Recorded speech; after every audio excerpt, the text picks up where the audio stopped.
Good morning. Good morning. Thank you for this opportunity to talk about the collective bargaining process. I'll be giving an intro.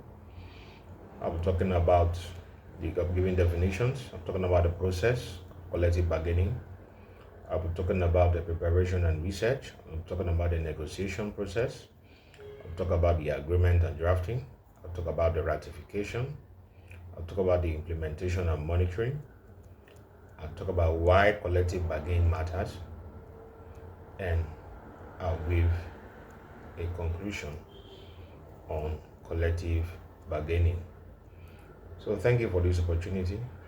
The collective bargaining process is the crucial negotiating tool used by employees, often through labor unions and employers, to determine wages, benefits, and working conditions. So the employees, staff of a corporation, they need to negotiate.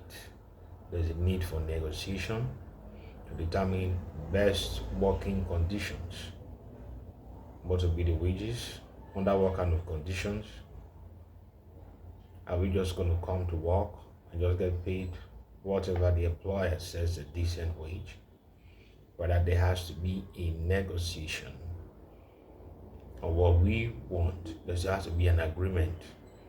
So this agreement will form the collective bargaining process. So this is the process where representative of workers and employers negotiate agreement to establish fair, humane, and us coming to work as slaves, humane working conditions that ensures the balance between the interests of the employees, promoting a stable and productive work environment. So these workers, they are not animals. And also the employers will not be ripped off because they want to hire staff. So there has to be an agreement. They have to agree. They have to decide that this is going to be working condition, at what time and at what wage.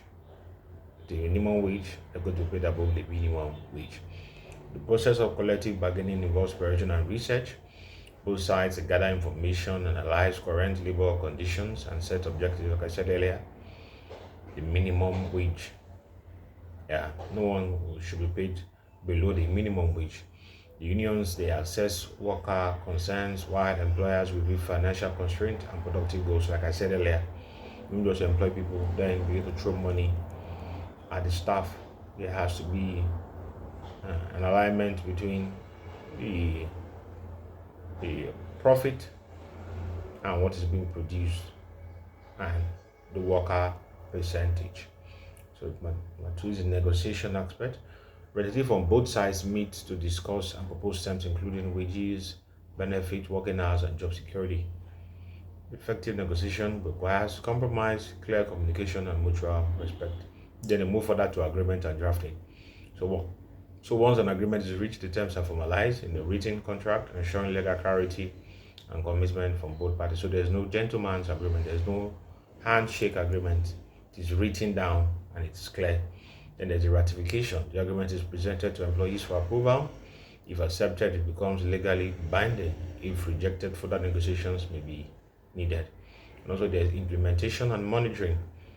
Contract is enforced and both parties monitor compliance to ensure terms are upheld. So that is very important. If dispute arises, mediation and arbitration may be used to resolve the issues.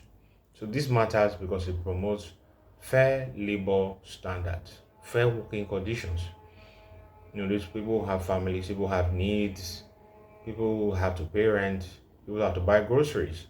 You don't do that with poor working conditions and poor wages.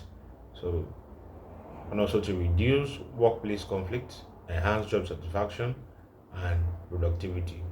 When people are being treated well, productivity is better and the staff feel encouraged to work. A strong cooperative process benefits both workers and employers by creating a more stable and equitable workplace. In essence, collective bargaining is a fundamental pillar of labor relations, ensuring that workers' voices are heard while enabling employers to maintain efficiency and profitability. A well executed process fosters trust, fairness, and long term organizational success. So, the result is success, and both parties are happy. So, thank you for this opportunity to talk about the collective bargaining process. Thank you. I appreciate you. Bye.